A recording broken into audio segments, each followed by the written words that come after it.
एक बार की बात है।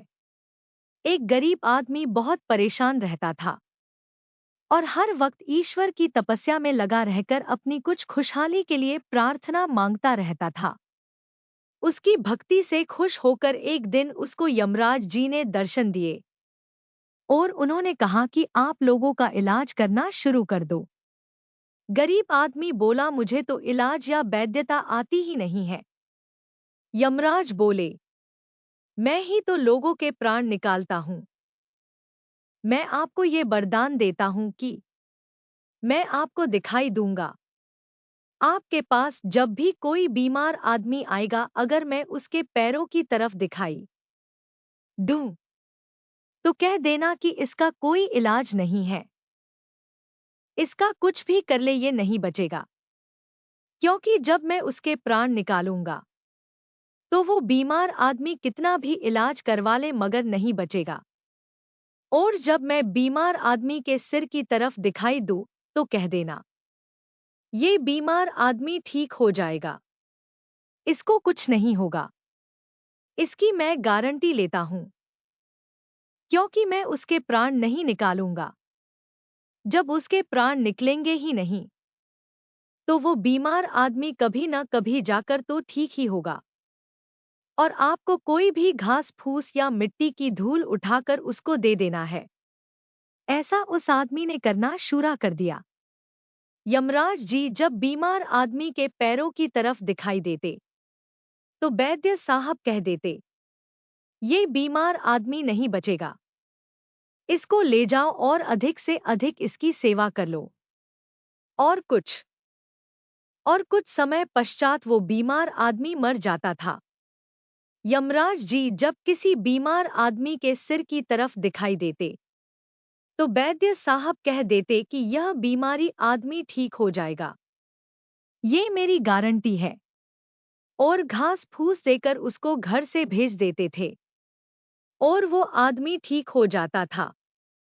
इससे उनकी दूर दूर तक प्रशंसा होने लगी और वैद्य साहब विख्यात हो गए।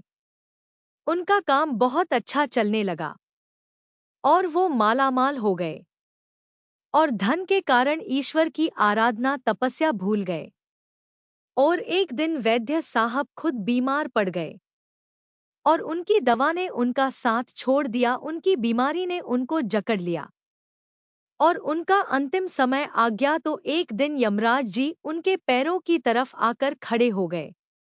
वैद्य जी ने अपने पैर घुमाकर दूसरी तरफ कर लिए ताकि यमराज प्राण न निकाल पाए।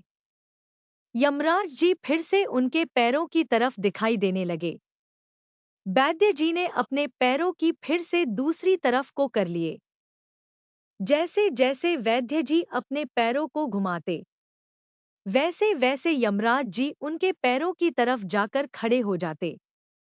ऐसा करते हुए वैद्य जी की संतान वैद्य जी को देखकर सोच रही थी कि वैद्य जी ये क्या कर रहे हैं?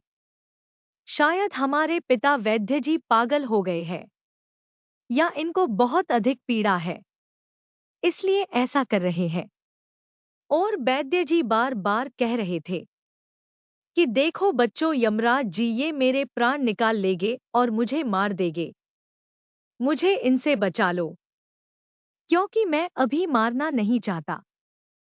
क्योंकि यमराज जी तो केवल वैद्य जी को दिखाई देते थे, इसलिए किसी की समझ में नहीं आया कि मामला क्या है।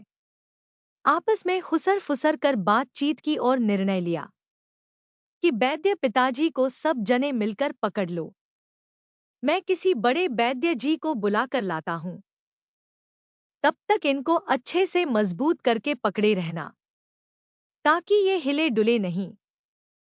वैद्य जी ने खूब ताकत और जोर लगाया मगर उनकी संतान ने उनको हिलने नहीं दिया और वैद्य जी बेबस मजबूर लाचार होकर यमराज जी से बोले, यमराज जी आपकी क्या मजाल थी, अफसोस मुझे तो अपनों ने ही मरवा दिया।